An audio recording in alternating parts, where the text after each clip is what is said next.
Hey guys, it's Kay Journey, and I am back today to announce that my book is now live. Oh my gosh. Okay, so I am filming this 3 days before the live, and I've got to tell you guys before it goes live on Amazon. It's available for pre-order right now, and then on the 15th, when this will air, is when it's officially for sale. It has been such a whirlwind. Okay, so first off, I have to say where the heck I've been, because I've been gone for like a month. So, if you guys saw my post, I'm kind of reiterating some of that. If you didn't, great. So what happened was I got COVID back on August 17th is when I first started getting sick. I was really, really, really sick for like, I want to say about a week and a half. I started getting better. And then I started getting worse again. And then I woke up one morning with some really bad symptoms. And it was, I forget what holiday is at the end of August. It's like that last weekend. Is it Memorial Day? I don't know. I can't remember. And my brain is fried right now. So like, please don't blame me for not remembering. But all of the doctor's offices and walk-in clinics were closed. So I ended up going to the ER and I got diagnosed with a sinus infection and pneumonia. So then I was sick for a couple of weeks. And so anyway, all of that's been going on while doing launch, while working on book 2. And I have it's been a whirlwind. So I had to prioritize what I had to prioritize, which meant that I was not making videos. I was desperately trying to make short content for book sales and things like that. And anyway, I'm so grateful to be here. I'm so sorry about if you guys can hear the sound of traffic outside. Like, I was going to film this in the middle of the night like I usually do, or closer to the early morning, and my kid is now sick. So, yay for fall. I'm very excited about fall, but I'm not excited about that part of it. If you notice, my book is resting on the axolotl because it is shiny, and it was irritating me. So anyway, do you remember back in last year, back in September, when I started writing that cozy fantasy, that cozy mystery? This is it. And the reason it took me an entire year to get it out was because I got really close to finishing it back in last November. And then I was like, okay, I need to get back to work on my original book series. And my original book series is dark fantasy, and it's really long and it's really drawn out. And it's really complex. And then I had a really, really, really hard beginning of the year. So anyway, that book still isn't finished. But back in July, I started working on this again and finished it within just a couple of weeks, which was kind of wild. So anyway, this is my new book from my new series. And it's called Ghosts and Pixies on Toast. And the series is called Frolicking with Darkness. And this is not the finalized cover. Oh my gosh, this cover. So I'm doing my covers myself. And I've gone through like 10 different editions of just this design, not counting another design. And I have had authors look at it. I have had not only self-published, but I've had traditionally published authors look at it. I've had, critique partners look at it. I have had just readers look at it. And why today, when I can't do anything about it, I have to wait until actual launch day to fix this. So the first few paperbacks that are bought will not be fixed. The centering will be fixed before then, but with all of the eyes on this blurb, there's an extra "the" right there. It's right there. I found it this morning when I can do nothing. Amazon won't let me update it at all until after the launch, until after it's available. So anybody who pre-orders the paperback, or anybody who orders it off of Amazon for the first like couple of days, you're gonna get an extra "the." It's ridiculous, absolutely ridiculous. I don't know how it got through all of those people, including me. I've looked at this cover so many times, like it's blurry. And I've fixed it and tweaked it and fiddled with it and done things to it and added borders and took off borders. It was a whole thing. How did I not see the? I don't know. So anyway, I'm gonna read this blurb and we'll talk about the book itself because I had so much fun writing this. So I'm going to read the blurb and I'm going to try to skip over the. In the small town of Spruce Falls, there lurks a witch with a legacy of fear. Vlada owns a bookstore, runs a book club, drinks her Earl Grey black, and minds her own business. Until one fateful night when someone throws a murdered cat into her yard and her new life gets just a little too interesting. Vlada and her cat Zmai somehow become embroiled in the chaos around these murders and around two teenage boys who could be victims or killers themselves. The deaths seem to be circling the boys, and whoever or whatever the killer is, they're out for Vlada too. Between angry ghosts, snarky pixies, and a budding romance, Vlada must decide who she is and who she's willing to become. Mixing the vibes of a cozy mystery and the blood-spattered trauma of a paranormal mystery, Books and Ghosts and Pixies on Toast is a cozy mystery with teeth. Content warning: domestic and familial, I can say that word, familial abuse, animal cruelty, and poltergeist activity. Yeah, I can't believe that. I don't know how that made it through. Anyway, I am so excited about this book. So this book, a lot of different parts of it came to me in different ways. Like, I have a character in here named Arel, I think that's how you pronounce it. I wrote it down because I'm Googling all of this stuff. And I've been calling him Arl, but I don't think that's it, because I don't think it's Carl without the, it's Arel. I think it's Arel. He's a Dampier. So if you guys watched that show, that movie on Netflix, Dampier, it was kind of a B-rated flick, like it was pretty good. But the Dampier was like all powerful because he had all the strengths of humans and, vampires combined. A Dampier is a child of a human and a vampire. And all I could think was, well, what if it was the other way around?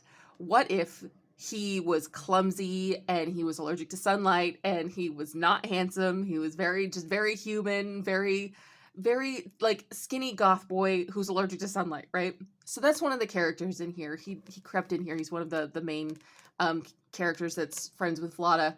And then, I had other ideas. Like I had a water, well, I can't say that. There's something in here that happened that I was the original idea that I'll talk about eventually at some point, when we're on like book 5, I'll give that spoiler. But anyway, there's things in here that I had been thinking about and like putting notes into a binder about for like a year before I started this. And then I started it and it all just piled in together and worked beautifully. It's so much fun writing this. I laughed my butt off the entire time. Yeah. I mean, I cracked myself up. So it starts off, the first scene in the book is, Vlada is feeding these crows in her backyard who are kind of like her family. They're her crows. They're her friends. And they hunt the pixies that are in her backyard, and she hates the pixies. So the pixies flip her off and she flips them off. And that's just the first scene of the book is her like feeding the crows and being glad that they're going to kick the crap out of these pixies and get them out of her yard. And that's where it starts. And it makes me really, really happy. So Vlada is a 130-year-old witch, 130 to 140. She fled Russia in the 1920s and came to the U.S. as an immigrant. Okay, so Zmai is her companion. He wears the shape of a cat, but he is not actually a cat. And he is hilarious. He's by far my favorite character I've ever written. Like, he's so much fun. He's so much fun to write. He's so snarky. And he's brilliant. I love him. So anyway, and then making this cover, like so many different iterations. Oh my gosh. And I had to learn how to draw a cat. So my first time drawing a cat, drawing him, he had a very small chest and I couldn't figure out what was wrong with him. And my son pointed out that he looked like a rat with the head of a cat. It was because his tail was really long and his chest was really small. And so anyway, I ended up buying a book on how to draw cats because I was like, I don't even see what I'm doing wrong. And then, once you see what's wrong, it's like, oh yeah, duh, that's so obvious. Why didn't I see that? So anyway, I don't know. I'm really, really excited about this book. I'm really pleased with where it's gone. And if nobody reads it, then nobody reads it. But everybody who has read it has loved it. And I'm really, really proud to be putting this out. This is, as far as I'm concerned, significantly better than my first couple of books. I think I took all of the things that were great about my first couple of books and amplified it. So, it's really deeply emotional, but it's also really funny. And it kind of balances back and forth and bounces back and forth between funny and deeply emotional. It feels very real, even though it is paranormal mystery and we're talking about witches and dampiers and mermaids and dryads and elves.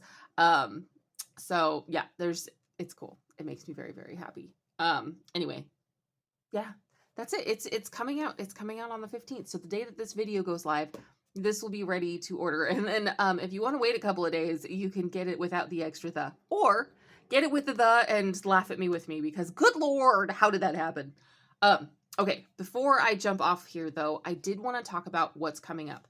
So number one, to continue with writing, I am desperately working on book 2. So before I got sick, I'd gotten to like 35,000 words on book 2. I was doing great.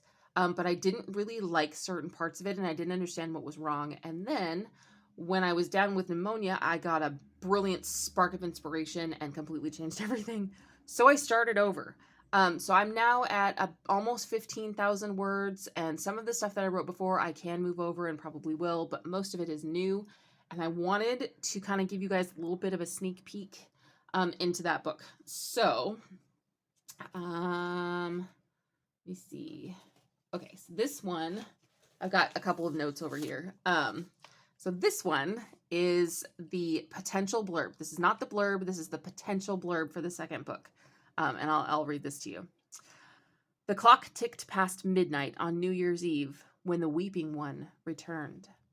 Cody and Bryce grew up hearing her outside their windows, from New Year's to the first frostless dawn of spring.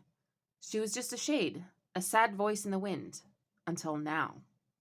Now Vlada and Zmai must team up with all sorts of characters to stop her, because the Weeping One isn't powerless anymore, and she's taking what she's owed.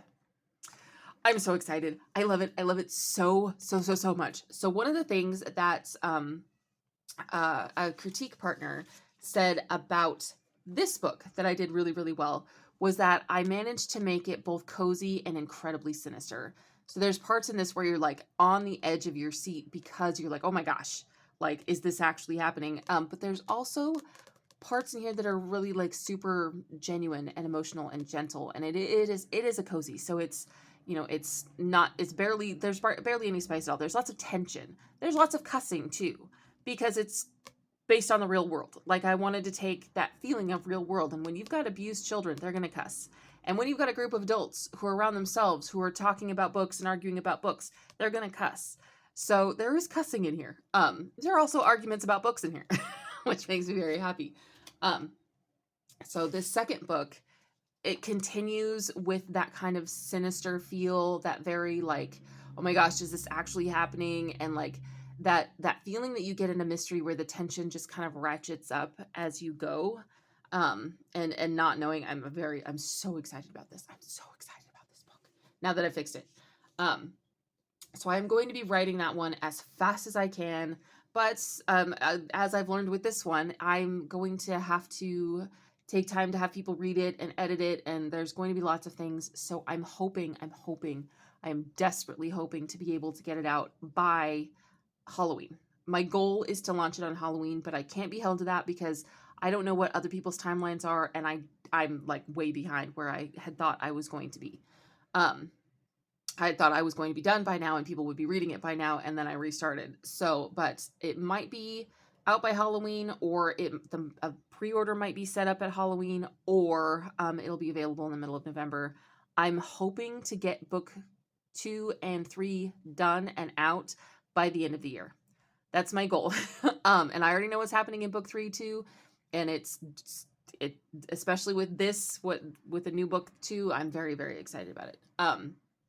So anyway, yeah, that's really it. So, also I wanted to make sure that I said something about the changes that are happening in my channel. So I actually started a secondary YouTube channel. I will link it down below for you guys. It's all of the writing stuff. What I found is that I was posting twice a week, and instead of my channel growing, it was actually slowing my growth significantly. And I think it's because the planning and the book writing are so different in the algorithm that the algorithm doesn't know who to put me with. And so planner people are seeing my writing videos and they're like, I'm not a writer, I don't want to. And writing people are seeing the planning videos and they're like, I've already got a planner. I don't need this. Like, what, stop it. Um, so all of the writing stuff, my gamified plotting, and I've expanded on what I'm doing. I'm so excited about for my plan. And I will be sharing that with you guys soon. I'm thinking my next actual video that you guys will see on this channel will be kind of talking about my goals and what's coming up. But for now, I want you guys to know, heads up, I will link that channel below. That is where all the writing content will be. And this channel will be just about planning, because most of what I've done on this channel has been planning, and the things that get the most views on this channel are the planning videos.